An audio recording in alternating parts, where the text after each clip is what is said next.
And welcome back to the Legislative Lounge. I am your host, Nate Bigelow, with my co-host here, Mike. How are we doing today, Mike? It's a beautiful day in Arizona. Finally we're getting past all the rain here in Texas, for the love of God. It's been raining like crazy here. I'm getting sick and tired of it.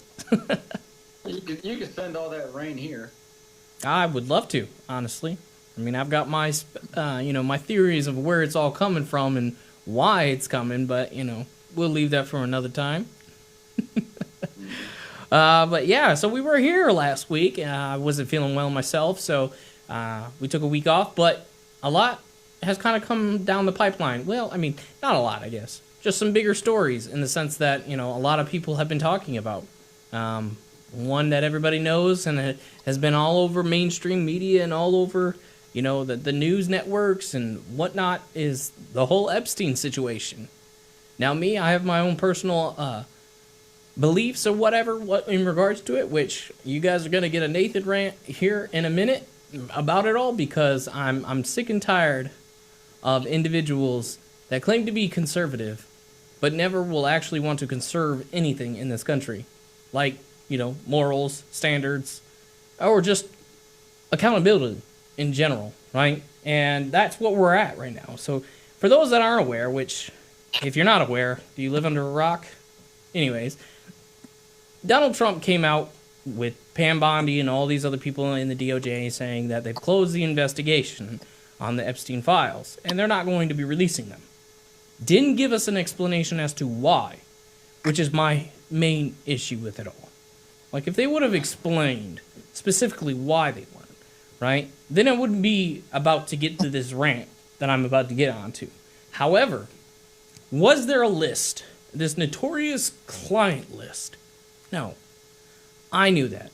Because first of all, you got to think of it from the perspective of a business, right? This is a multi-billion-dollar global sex trafficking ring that he was running. You think that there's just some grand list that he put together and say, hey, these are my top 50 customers. No. That's just stupid. It sounds stupid. Why would you even think that? But there is communication. There is phone calls. There are text messages. There is emails. There is computer data that is out there that will absolutely implicate people, which is my issue. So you want to sit here, you want to tell me there's no grand list. I don't care. I never thought there was in the first place, because from a business perspective, regardless of whether or not it's illegal, it just sounds stupid. Not even normal businesses do that. Do they know who their top clients are? More than likely. Do they have them written down on a list like we're claiming Epstein supposedly did? No. Like, that just sounds ridiculous. But in all reality, you have Donald Trump out here, Pam Bondi. Y'all know how I feel about her. I think that she was an absolute terrible choice in a lot of different perspectives. Has she done good? Yeah, here and here. But in the overall view of her, I think that she's been very ineffective and hasn't done anything that she's promised in regards to anything, honestly, in all reality. But then you have Donald Trump coming out the other day saying that nobody cares about the Epstein's list. Nobody cares about the Epstein files, to be exact. And I'm sitting here because everybody knows on the Legislative Lounge, we keep it real. We support Donald Trump. We voted for him 3 times. I campaigned for him. I went door knocking. And I've done interviews with individuals that support him. I've done numerous things on social media for campaigning and whatnot. So nobody can say that I'm not a true Trump supporter and that I'm not a true conservative. You can say that I'm not MAGA because the MAGA people are proving why I say I'm not MAGA. In the sense that they're out here literally crying about anybody that questions Donald Trump about this, because Daddy Trump said nobody cares, so I don't care no more. Proving everything that the liberals have called you people is mindless drone cultists of Donald Trump. Because the entirety of his campaign was transparency, right? Being the most transparent president in American history. What is transparent about this situation? Is there a list? I've already said there is no list, so I'm not hung up on that. However, you not releasing the files like you said you were, and Pam Bondi literally saying that she was, we showed it on our podcast last night. She said back in March that the information was on her desk and she was going to go through it and release it. Now she's backtracking on it and saying, oh, it's just child porn and we ain't going to release that. That's not what we're asking for, Ms. Bondi. Of course we weren't expecting you to show videos of child pornography. Like, what is wrong with your brain? None of that happened. None of that was expected. Like, that is just sheer stupidity, or willful stupidity, honestly, in all reality. But now you have these mindless vexes of MAGA supporters out here coming at us just for questioning why they're being so off-putting about this situation, is the nicest way I could put it for the radio. In the sense that Donald Trump is not being upfront about this. He absolutely is not. And me being a real conservative, I don't just go along with anybody that has an R next to their name. I don't give a rat's butt about it. I'm going to be as clean as I possibly can. And this is going to be a world of me just being as good as possible. And anybody that knows me knows that this is going to be very hard for me, because I cannot stand the hypocrisy of anybody from any stance. And especially from my side, or my claimed side. If you're sitting out there saying that this is okay, that we have bigger fish to fry, and that, oh, you're not worried about the actual agenda of Donald Trump. No, this was a part of his agenda. He ran on it for over a year, people. He was questioned about it numerous times, said it at almost every single rally, brought it up. So don't sit here and tell me that I'm in the wrong for questioning him. I agree with 98 to 99% of everything he's doing, and that's exactly why I voted for him for three straight times, and I actually campaigned for him. Went to doors, handed out flyers. I've done that. Did you, fake MAGA? No. So that's why I have the right to actually question why he's being so dishonest or disingenuous with this situation, I should say. Because in all reality, you are the one that said you were going to release it. Pam Bondi said day one. Kash Patel, day one. Right? Here we are, day 150 or whatever it is now. And now a lot more than that. Now it doesn't even exist. Stop it.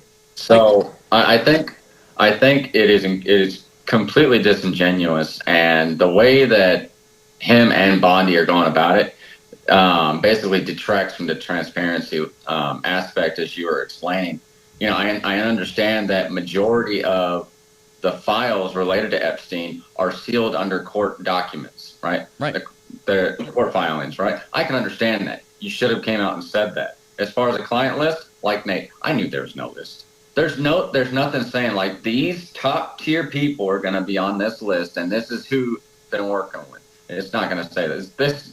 A client list would have global ramifications. It was never like nothing like that was going to be released. Now, what I do have an issue with is a narrative being spun in Congress regarding the Republicans shooting down Democrat Senator Ro Khanna's amendment to the Genius Act regarding the release of Epstein's files.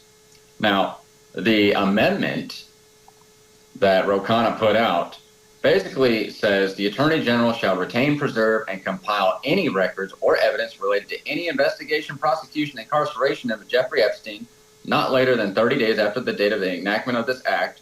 The Attorney General shall release and publish any records or evidence related to any investigation, prosecution, or incarceration of Jeffrey Epstein on a publicly accessible website. The problem I have with that, and I agree with the Republicans blocking it, is because it says any investigation, prosecution, and incarceration evidence and records. And that's a huge problem for me because that places victims at risk. Right. So I can agree with that.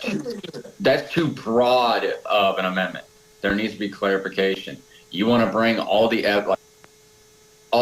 other evidence, negate the victims. You want to bring the charges, the alleged accusations, bring it. You want to redact the victims' names, do that. You want to take away all the imagery and the recording footage of children, do that. You need to put that in this amendment, or else it's going to look, it's too broad for me. Now, as far as like releasing the files, just release what you have to the public, minus the victims. Hello? Exactly. Like, don't sit here and tell me that we were expecting names of victims and things of that nature. That's not what we were looking for. But the fact is that you're allowing pedophiles to run around rampant across the world at this point, and you don't care. You don't care. Or else you would actually do something. But now you got the QAnon nuts all up in an uproar again with different sigils and crap that's on Donald Trump's hat and all this dumb crap again. And it's like, you guys were wrong back in 2020. You're wrong now. Stop with your QAnon crap. Nobody cares. Because in our reality... Wait. What kind of sigils? I don't know. I had a bunch of these QAnon nuts coming at me on Truth Social because they're calling me a fake conservative because I'm questioning Donald Trump. Oh my God, I'm questioning the all supreme leader. Like, I don't know if you guys understand this or not, but people that we vote into office are representation. Stop calling them leaders. They're not leaders. They're subjects of ours that we put out there. We need to start looking at these individuals as if what they actually are, and that's representation of our thoughts, our needs. 100%. Representative trustees, right? We vote them in, right? Through our Republican process, we trust them with a certain level of authority to carry out our will. Absolutely. And I had somebody on here, I think I even took a screenshot of it. I'll repeat it. It's MAGA is my president again, Bob. It's at Bob Cousins on Truth Social. Yes, I'll call you directly out for this idiocy. It says, and it's not their job to do as they will. They reject the screaming.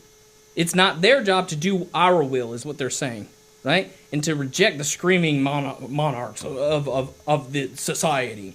Like, excuse me? That's the exact reason we voted them in, is to do what we want. That is literally their sole purpose. But you are literally feeding into everything that the liberals and the Democrats have called the MAGA cult by doing this exact thing, not thinking for yourself. I can agree with 98 to 99% of everything else Donald Trump has done thus far. But this one thing I question him on, and I'm a liberal all of a sudden. I'm a Democrat. I'm a this, I'm a that. In all reality, it's funny because all it is from people online or, just in general that have never done anything with politics, that have never interviewed local or state or federal candidates, that they've never actually done events. They've never went to a booth. They've never handed out flyers. They've never knocked on doors. I have. Let's make it simpler. These are the types of people that only know the First Amendment and the Second Amendment. And they probably couldn't even recite them correctly if you asked them.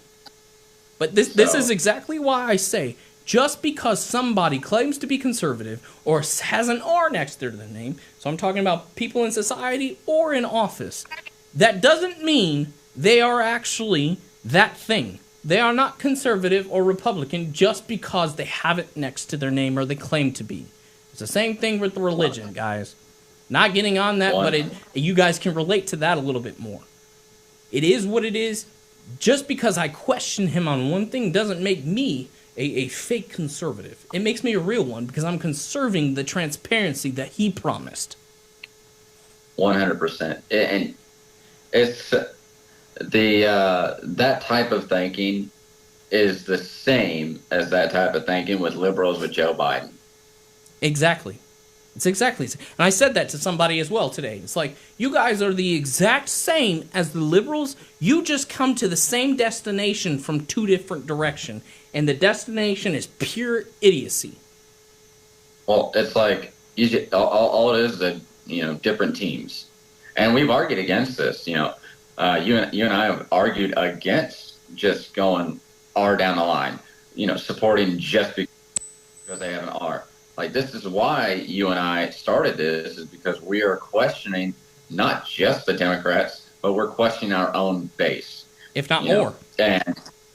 And I tell everybody all the time, I have more fun debating Republicans than I do Democrats, because as a Republican, I'm a registered Republican, have been since I was 18 years old. Mm-hmm. And it's my job to hold my own party accountable. Right. Because I want my party to be an accurate representation of what the Constitution is supposed to be. As they claim to be. Exactly.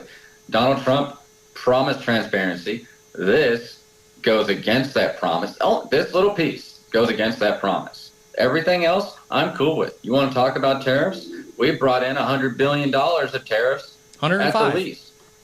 $105 billion just in tariff revenue with incomplete tariff deals. You want to talk about that? That's awesome. Absolutely. You want to talk about, you want to talk about, Donald Trump being steamrolled by federal district courts operating out of the judicial purview? We can have that conversation. You want to talk about the John Thune dragging his butt with the NORA Act, which should be a top conversational piece in Congress? We could talk about that. Talking about that, though, I do want to touch on that for a minute, because we're out here complaining about all these judges doing all of these things, going outside of their jurisdiction, literally not listening to the Supreme Court, when we could literally put forth a law, and then we could go after them and remove them for breaking the law. And yet, it seems like the Republicans are wanting to sit here and grandstand. Oh my God! Look at these judges. They're going outside their purview. Continuously saying this. John Thune, Mike Johnson, all of them, right? They're all saying the same thing. And yet, here's a bill that would literally eliminate all of that, or at least give us grounds to remove them from the bench, and then we could move forward. But no, they don't want to do that. To remove a judge from the bench, or remove a lawyer from practicing, all you have to do is report them to the bar, and they will get removed. Like I mentioned it yesterday on our other channel about the what is it? I forget which judge it was, but she put an injunction on the one big beautiful law. Put an injunction on a provision of the law that defunds Planned Parenthood. You can't do that. That goes way outside of the scope of your judicial purview as a federal district judge. Yet nothing. They sit here, they grandstand and complain and make a big show about how they're so disgusted by how they're doing, but nobody does anything. Nobody does anything, or willing. None of them have the gall or the cojones, right, to do anything up there on Capitol Hill, it seems like, because you got people out here like AOC literally slandering the president on her government-verified Twitter account by calling him a rapist, right? And then nothing has been said about it. Nothing has been said about it.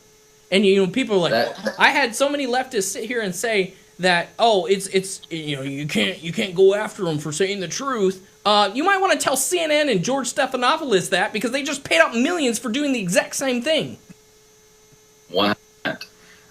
I hope that there's a defamation case in the works, and she should be brought up on, a myriad of different things, and she should be removed. I mean, we've already proven that she's completely violated the U.S. U.S. Code 1325. Nope. 1324. 24. Sorry. No, nobody's done anything about it. So there's a lot of senators that are violating, different codes, statutes, acts. I mean, you had those senators, those representatives that went to El Salvador violating the Logan Act. You had AOC violating 8 U.S. Code 1324.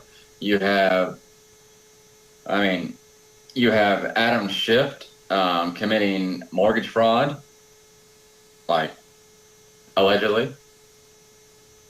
Allegedly, yeah. Yeah, doing the exact same thing that Letitia James did, except for, just in a different state. Whatever. Yeah. It's wild. When are we going to get to a point where we're going to hold our reputation accountable, whether they be left, right, center, Republican, Democrat? I mean, I don't think it'll ever happen until we actually do what I've been suggesting, is revamp the whole system. I know this is extreme, and I'm probably going to get a lot of hate from people that even know us on the show. I don't care. I don't care. The entire system is corrupt. It needs to be redone. We need to go back to 1776 and start over, because this is garbage. We've got Joe Biden out here literally admitting that he didn't approve a majority of the pardons that were signed with the auto pen at the end of he admitted it to the New York Times. Nothing will be done about it. So what's going on with that? I read a little bit into it, and the National Archives is collaborating or corroborating with the Trump DOJ, and they submitted 27,000 records to the Trump Department of Justice to review. The Trump Department of Justice is expected to review up to 1 million documents regarding this auto pen scandal, and with some of those documents that were already turned over to the DOJ, there's email traffic as recorded or as reported by the New York Times from Biden staffers, basically utilizing the auto pen to grant clemency, perform different executive actions, while Joe Biden is simultaneously on vacation and golfing. Not to mention that there are 5 criminal pardons that his staffers just signed, without Joe Biden's approval or direct orders. And then you had a proposed pardon list that Joe Biden did not approve of, and Joe Biden didn't even approve of the revised list, but the staffers approved it for him and used his auto pen anyway. These are the type of things that I don't care how many files have been sent to the DOJ, they've lost all trust, which is hard for me to say because in all reality you have the FBI director, Kash Patel, and Dan Bongino out here. And I like both of them. I thought they were phenomenal picks, and I thought they were going to do more, honestly. Just because, especially what Dan Bongino did throughout his entire time through his podcast and all the things. Especially with the whole Epstein files things, right? Like, I knew, when he blew up and took Friday off, I knew he was being, he was pissed about it in all reality. But yet, here we are with a government that does nothing about anything. It's the same hum-hole crap that we were trying to vote against and trying to vote out, but yet here we are. And all I get from people, from the Republicans or the conservatives is, be patient. The plan is, the 5D chest is in action. Shut up. Honestly, shut up. You sound stupid at this point. Well, it's wild. I can go on my social media handle on TikTok, and I can make a video calling out Trump, and I guarantee you it will do well on that application. Mm-hmm. I can call him out for the Epstein transparency, and I guarantee you majority of my comments will be with liberals, either saying I told you so, or MAGA crazed quote unquote Republicans saying calling me a or some type of loose lip cannon. Right. And it's gotten to the point of at this point I don't know who to trust. I don't know what to do. I don't know where to go. I trust Trump in regards to trade and foreign relations, things like that. That's, like I said, 98% of the. When it comes to transparency and actually putting away criminals and trying to clean up government and all this other stuff that he claimed that he was going to do, he's got zero trust for me. Here we are with an entirely new revamped cabinet as well, seeing the same crap. I'm seeing good moves from the Health and Human Services Department. I'm seeing good moves as far as disbanding the Department of Education. Right. As far as the Department of Justice, as far as the Department of Justice goes, in 6 months, I haven't seen anything that's remotely good yet. Right. I don't care about the JFK files. It's basically a confirmation. I don't care about the MLK files because majority of that stuff was already released. I wanted the 9/11 files, and I wanted the Epstein files. I wanted transparency, and I haven't seen it. Right. I mean, when it comes to the 9/11 files, nobody's even talked about that, right? Of course they're not going to, because we made millions and millions, billions of dollars off of that, 20-year war while, millions of our American soldiers were dying. But, even though we started it, you can sit here and call me all you want, conspiracy theorists and all this other stuff. I don't care. I don't care. You're irrelevant to me. But going into what you were saying, Mike, one major win for Donald Trump and his agenda was the Supreme Court ruling in his favor in regards to the dismemberment and complete shutdown, eventually, of the Department of Education. 100%.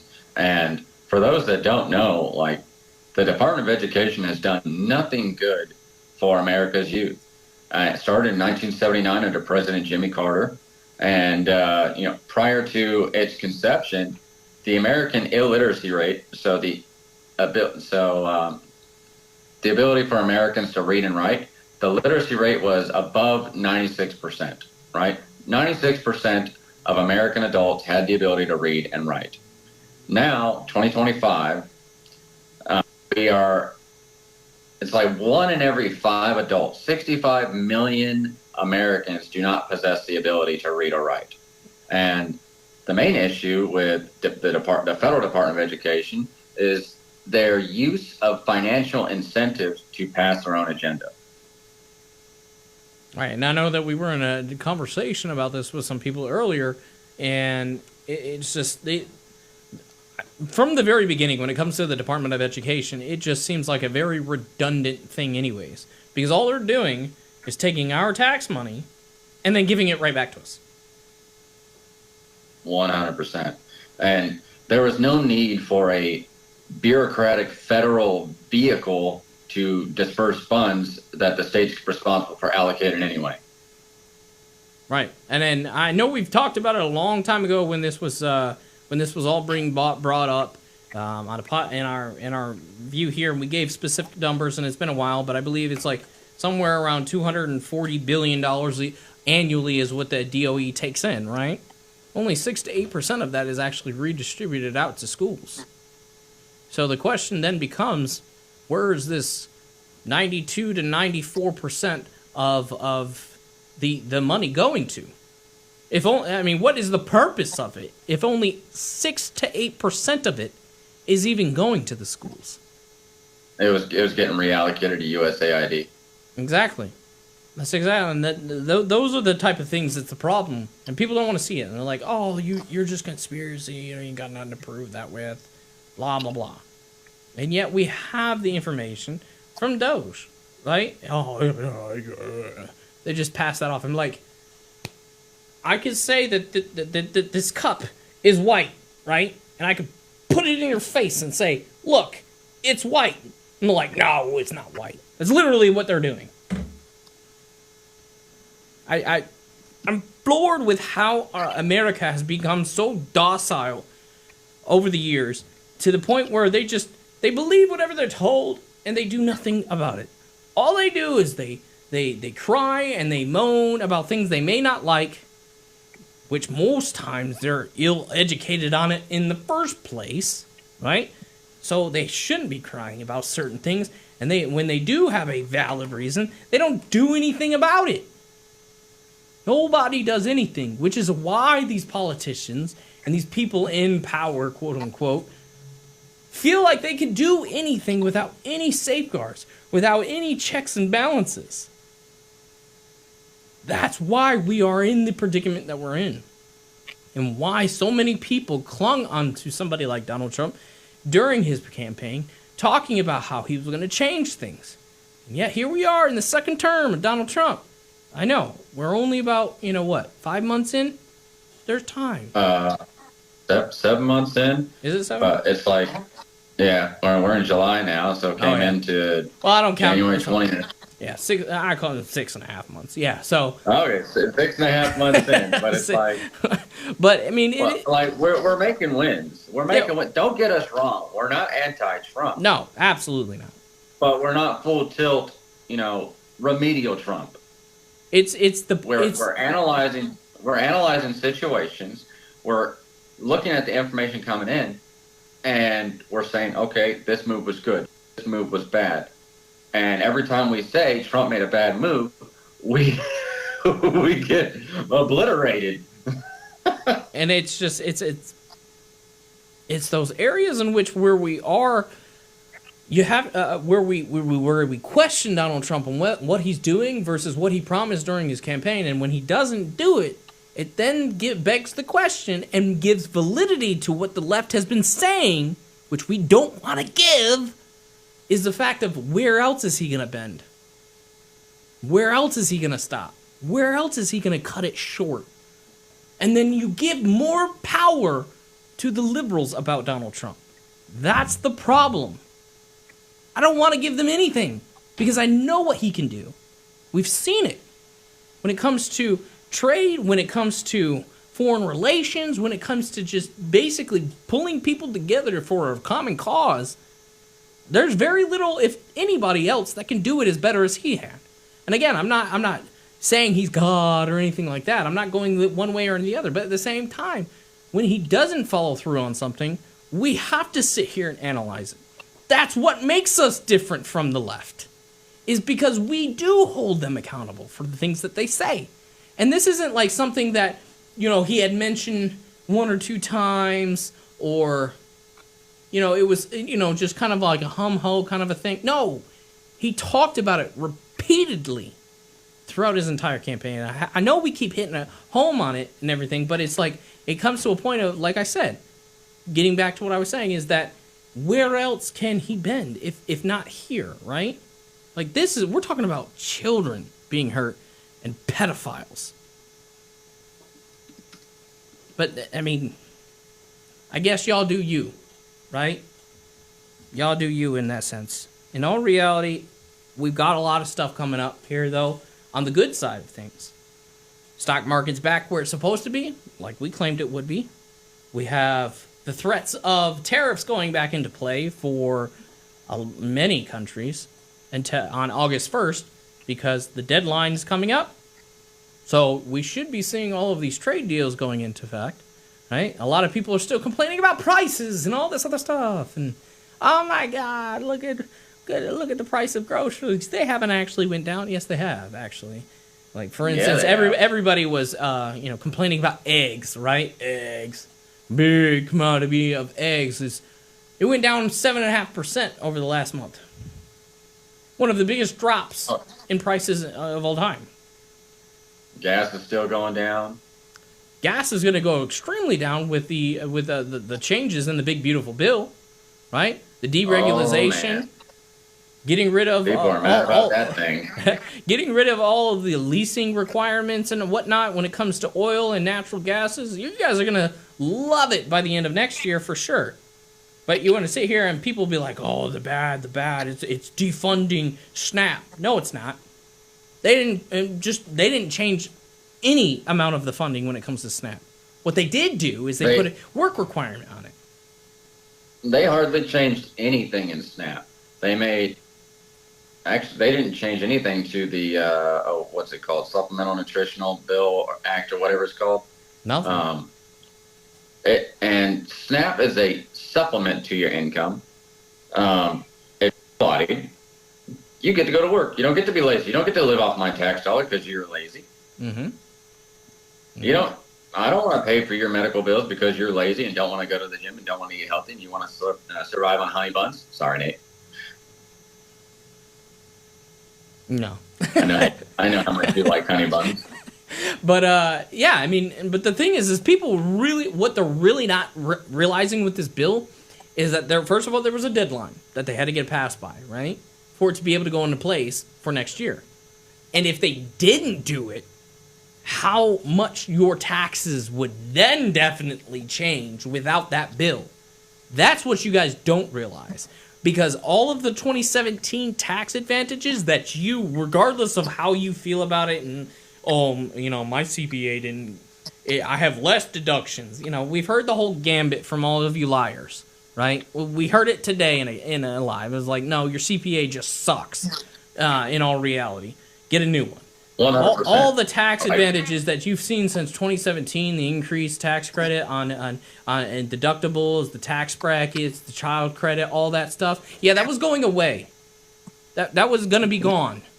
Just so y'all know, which is why they were rushing to get this in place. Is it perfect? No. Like, for instance, the no tax on tip, no tax on overtime. It's not entirely what we were promised, but of course the left is trying to take it and twist it and say, it's not actually a no tax. It's a deduction at the end of the year. Well, no, Deb, do you get that money back or not? Of course you do. So yes, it is actually ultimately no tax on tip. However, the bad part of it, or the not so pleasant part of it, is two things. One, there is a sunset clause in it of 2028. That kind of sucks. So we got to go revisit back by the beginning of 2028 eventually, or probably in 27. So then just, I don't know why you didn't make it permanent. It is what it is, but whatever. 2, they put caps on it, right? Now, these caps have a minute, like you can't go over $25,000 and whatnot and all this other stuff. But in all reality, you take a look at it from the boss perspective. Would you rather have it or not have it at all? Would you rather have it with caps so that way you do get some money back? Or would you rather not have it at all? Like, yes, I admit, it's not exactly what we were promised. However, it's something better than nothing, guys.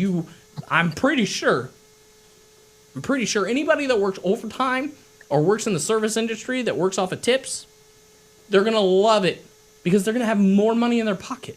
Is it going to be an exorbitant amount of money back in their pocket? Probably not, no. A couple $100, maybe 1,000 or 2, depending on how much you take in and pay off your tip, buy tips. That's a significant... Not just that, like, I continue to emphasize this point. People, if you are getting a tax return, that means you are paying too much. Right. Like if this bill increases the standard deduction, it creates more avenues for you to itemize your taxable income. That way it's not taxed as much, right? Right. Whether it be business expenditures, whether it be out-of-pocket costs for student-related funding, but these are good things. And though they are short because of the sunset clause, these are great things. I would just implore you to get a better CPA, read into the tax code, actually read the bill, or watch the legislative lounge. Majority of you that rely on one form of income, you're doing yourself a disservice. Right. If you're only relying off earned income, you need to start diversifying your income. Right. You need to start looking for other avenues of earning money, whether that be, becoming an influencer. This is the internet age. There's so many avenues of earning money rather than just your average 9 to 5. Absolutely. And I mean, in all reality, when you like, the one thing that I can't get over about this bill is the fact that people claimed for months, and even to this day, that this bill is only giving advantages to the uber rich. When you actually look at the bill, it's 330 pages, guys. It's a small book. Go read it. Honestly, it's really not that difficult. It's fun. And if you're like, there's nothing that changed in the tax code when it comes to the uber rich. No, they didn't change at all. But you know who else did? Everybody else. Everybody else's tax bracket will be changed and lowered. Deductions for small business riddled all over the bill. Nobody read, like, it's literally labeled for small business. Like, you can do Control F and type small business, and you'll see all of it in there. Like, I don't understand 100%. Why people are saying this stuff about it, and it's like, you've never actually read it. Yes, I have. No, you haven't. I can promise you 99% of the people that even say that can't understand half the words that are even in this bill. Right? Because they have no clue what they mean. These people also think, in another aspect of the bill, these are the same people that think Medicaid is getting $1.2 billion cut. Or $1.2 trillion cut. Over 10 years. Like, no. I've heard them say that it's going to get cut. Either $1 trillion cut from the Medicaid spending. It's like, it's over a 10-year period. $1 trillion over 10 years would be $100 billion. Our Medicaid spending annually is like 800 to 900 billion. Yeah. So it's like 863 billion or something like that. Yeah. So that's still $763 billion annually split up between the states. And the majority of the cuts to Medicaid have to do with not paying for people that don't qualify. You're not going to give Medicaid benefits to people that are able-bodied worked. So they're not going to get full Medicaid. They're going to get, portion of Medicaid. You're not going to give Medicaid to people who immigrate here legally until they've reached a 5-year mark.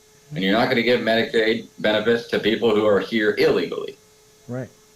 And before any of you goobers out there sit here and say, oh, they're not getting that stuff. Yes, they are. Especially in California and New York. They've openly talked about it. Like, this isn't conspiracy or just some kind of Republican talking point or whatnot. Like, they literally have programs and websites for this stuff. I mean, especially, what was it, day one of the Trump administration, New York has been giving food vouchers out to immigrants for the last couple years. There's a literal you can go to New York Times, New York Post, Washington Post, whatever fits your fancy of left or versus right media. They all put the same thing out there, talking about how New York ended those food vouchers, which comes from SNAP. Just so y'all know. But it's like my favorite thing is the statement that the left makes all the time. Undocumented immigrants pay $91 billion in taxes. No, they don't.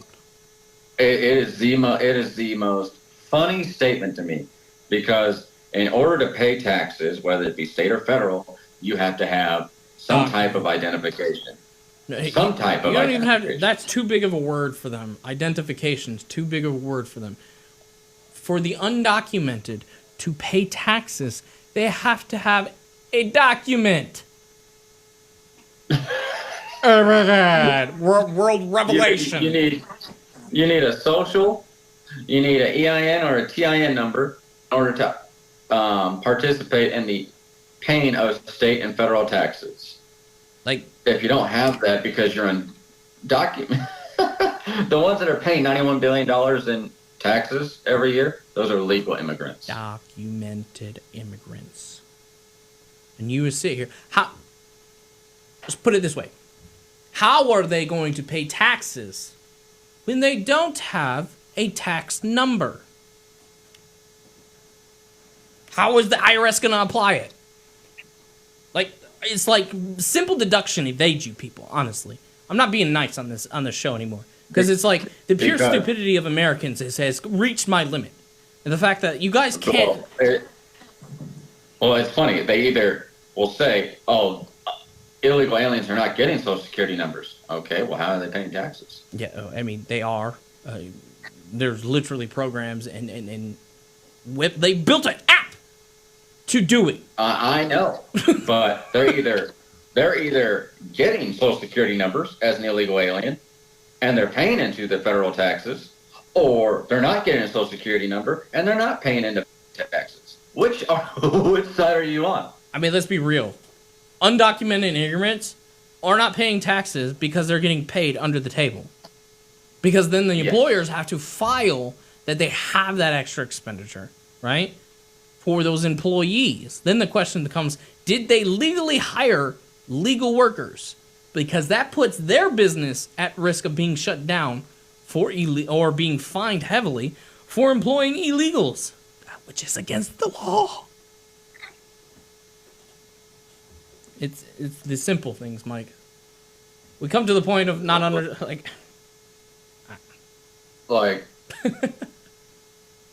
it blows my mind, Nate. It blows my mind. The fact that, millions of people are going to lose their coverage. 11 million people are going to be uninsured by 2034. Right. Like, I don't even know. It's like the Congressional Budget Office saying that we're going to be, this one big beautiful bill is going to cause a net detriment, right? Mm-hmm. How are you coming to that conclusion and your analysis without including economic projected revenue? Right. Based on tariffs and trade deals with foreign nations. It's those modules that nobody understands how they're actually done. They don't take into... they're just taking what they see in the sense of where the cuts are being made. They don't take into how it will affect the economy to the point where the GDP will go up and things of that nature. But I mean, going back to I mean, I wanted a real quick touch on the whole Medicare thing or Medicaid and all that other stuff, right? Like you said, what was it, like 30 million Americans or something like that? 20 11 million Americans. 11 million Americans uninsured by 2034. Oh, 34. Okay, so here's the problem. People are like, oh, Obama did such a great job getting millions of Americans, health insurance and all that, at the detriment of every other American that pays for their insurance. Because me, working in that field, I can say that it absolutely affected everybody else's premium, to the point where a lot of hardworking Americans that did have insurance went uninsured because they couldn't afford it anymore.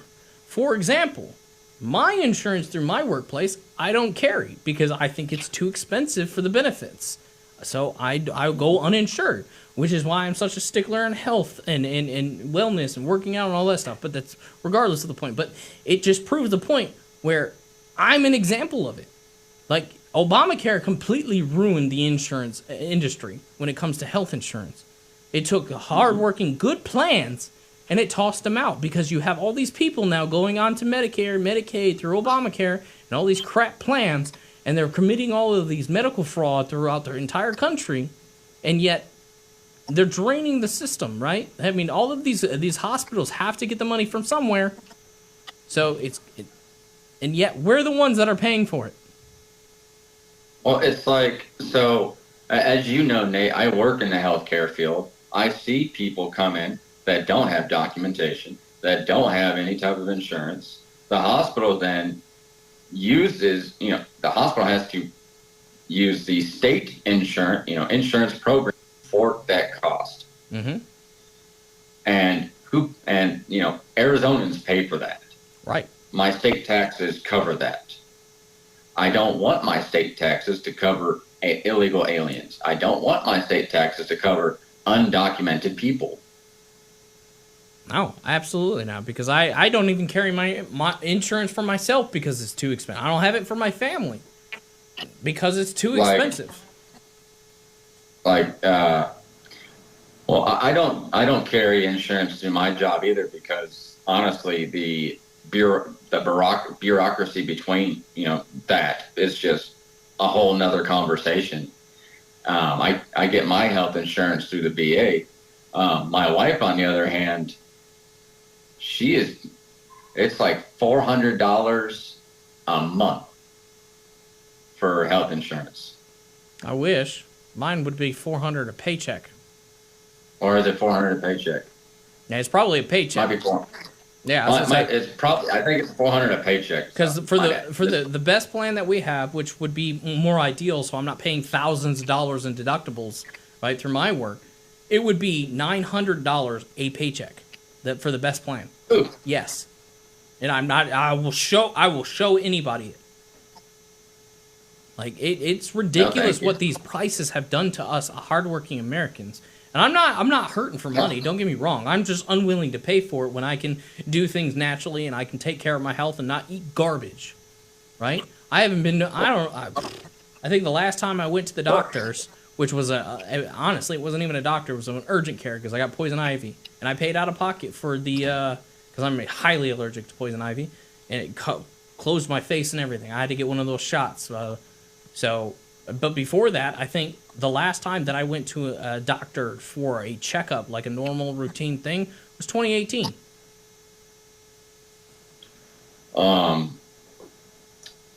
Yeah, the last time I went to the doctor was 2023. I paid for everything. I'm not playing that game. Yeah. But it's ridiculous how much they upcharge. So, yeah, it's just. But I don't want to pay for. I don't want to pay for undocumented people. One good thing about the big beautiful bill as well, it's related to the medical information, is that we were talking with a doctor in a live the other night. He's from California, and he was worried about a lot of his patients or whatnot not being able to get the treatment that they need because they're getting rid because a lot of them are doing through telehealth now, right? And there was some information, or there was a law or something that was passed a few years ago that gave free telehealth, right? to the individuals because the government or whatever was paying for it up to this particular week, this week. And because of the big beautiful bill, it's extended that permanently, which he didn't know at the time. So I had to show him in the bill for those that are want to know where exactly it is. It's on page 254 of 330, just so you know that I actually did read the bill. It tells about how they're permanently extending the telehealth. So for those that don't want to go into their doctors and have to pay these exorbitant deductibles and whatnot through their plan or high deductible plans, they can go through telehealth for free and have a communication with the doctor without having to pay a deductible up front. Now, if they need medicine, things like that, through that consultation, then obviously they pay, whatever their health insurance pays from through that point. But the fact is you can still be seen through telehealth for free at this point because of the big beautiful bill. Oh, and it's like that's a big help for rural areas too. Yeah, or just people that don't have the physical ability to go into the office. Let's put it that way. 100%. And I'm just it's so many left-leaning narratives surrounded by this, but one of the good, I think we talked about it earlier with the one big beautiful bill just defunding Planned Parenthood completely. Right. That was amazing. I don't want my taxpayers going to an organization that ends life in the womb. Nope. That primarily makes its money off of ending life in the womb. I don't want my money to go towards that. No, absolutely not. And then be like, oh, it's so much more than that. It's birth control and all this other stuff. It's like, they can go to the doctor. They can go to a health clinic for that.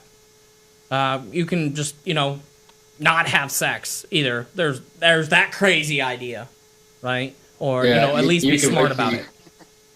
You can wait till you get married. You can wait till you're financially stable. Crazy. That way you're not oops-a-bating. So, but, with that defunding of Planned Parenthood, you have that judge that delved outside their judicial purview and said, I don't like this part of the law. Nope. That's still wild. I honestly can't wait to see how dumb they're going to look when that happens. I mean, it's crazy. And, remind me, this actually reminds me, because we were just talking about Planned Parenthood. Is that the same bill where they talked about future humans too? Oh, no. That's a different judge. So the judge pertaining to Planned Parenthood has to do the One Big Beautiful Bill Act, right. With that provision about defunding Planned Parenthood. The one that you're talking about, yes, involves a judge by the name of Joseph, and the birthright citizenship, yes, executive order. Now, this judge made the case for pro-life advocacy groups all across America to ban abortion. You just gotta blurt it out. You gotta build that up for the audience, Mike.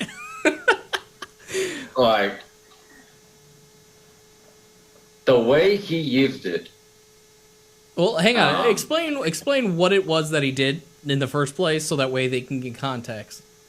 So with so as everybody knows, the Supreme Court made a ruling on the nationwide injunctions, and that the federal district courts had no grounds for preventing the executive orders unless it's a class action. Now this judge, this judge decided to approve a class action pertaining to birthright citizenship for all persons.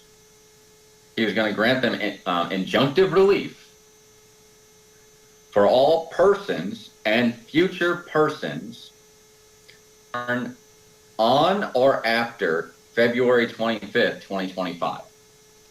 Uh-oh. So that judge, utilizing the language, all persons and future persons, creates case precedents surrounding personhood for unborn life in the womb. Because if he was only meaning it to be for born individuals, he would just say all persons born on or after. Uh-oh. Future persons in a legal context creates a totally different avenue. Legalese is its own language. When you make this order the way it is, all persons and future persons, you are then creating a window of opportunity for pro-life advocacy groups to then establish through their own court filings, their own affidavits, that, well, if you get an abortion, now I can charge you with, manslaughter. So, Mike, what I can is? charge you with.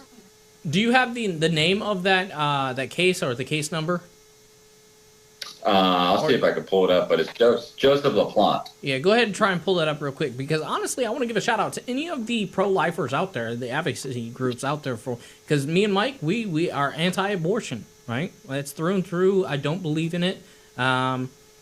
We have varying ideas between me and Mike in regards to what extent, but in all perspective,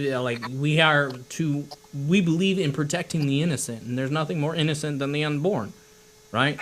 And in that case, if you are a part or know anybody that's a part of a pro-life advocacy group that could file suit to try and push this agenda, to push for the safety of unborn children, I want you to use this case when you go file, or tell your advocacy groups that you work with or you know of to use this case. Mike, do you have 100%? And I got it pulled up here. So you're going to be looking for the United States District Court, District of New Hampshire. Barbara et al. The Donald J. Trump, President of the United States, in his official capacity et al. Civil number 25-CV-244-JL-AJ. And the name of that one more is who versus Donald Trump? Barbara et al. The Donald J. Trump. There you go, people. If you just Google Joseph LaPlante, Judge, Birthright Citizenship, you'll find it. And put PDF at the end of it, so that way you can actually pull up the document. Anytime you want to look for an actual court document or whatnot, put in the name of it and put PDF at the end of it. It'll come right up. Just a little. So I pulled this off, and it's under the document cloud. And order granting petitioner's motion for provisional class certification and appointment of class counsel. So this case is going to move forward, and it's quite amazing. I'd be surprised if there isn't advocacy groups across the nation that actually filed these suits on Monday, because that was rendered on Friday, I believe, Friday afternoon. I'd be surprised if there isn't at least one. So, but yeah, like I say, we got a lot going on. A lot of stuff in the next couple weeks should definitely be coming down the pipeline with the trade deals. We're right there, guys. We've been telling you guys for months now. Just wait. We're at that point, okay? We're at that point. We're right there. So hold on tight and watch everything explode. But again, we thank you guys for joining us tonight. We love all of you and everything. Hopefully, if you had any kind of offense to anything that we said, sorry, not sorry. We tell it how it is. We tell our opinion, and that is what it is. It's our opinion individually for what we said here today. But we thank you. We love you. Mike, take us home. Thank you so much for tuning into our show, the greatest podcast in America, the Legislative Lounge, hosted by the Radio DaBang. Thank you so much to Radio DaBang for continuing to deal with our rants and our thoughts, ideas, and beliefs. And be sure to follow us on YouTube, on Facebook, on TikTok, on Instagram. And if you have anything that you want us to cover, to DM us. And until next time, we love you. God bless.